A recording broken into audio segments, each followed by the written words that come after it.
तारीफ है। ये सूरज ये तालों का जहां कोई नहीं देगा, ज़मीं खोई तो तुमको माँ कोई नहीं देगा। वतन जो मिट गया तो तुम भी मिट जाओगे नादानो। इसी को जिंदगी समझो, इसी को जिंदगी मानो। जनाबे सर आज़ाद अकरम और मेरे अजीज साथियों, अस्सलामु अलैकुम। आज मुझे जिस मौजू पर लब कुशाई का मौका मिला है वो है यौम दिफाए पाकिस्तान। जनाबे सर 65 की जब जंग हुई तो कुफर पर दुनिया तंग हुई।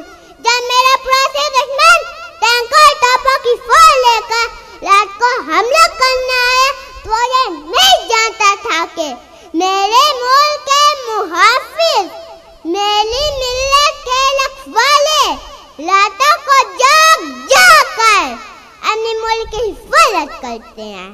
हमारी फौज ने उनके इस ख्वाब को चिकना चूर कर दिया और उनके नापाक इरादों को नापाक कर दिया। आया था दबाने दब गया बातिल, आया था झुकाने झुक गया बातिल। शुक्रिया, पाकिस्तान जिंदाबाद।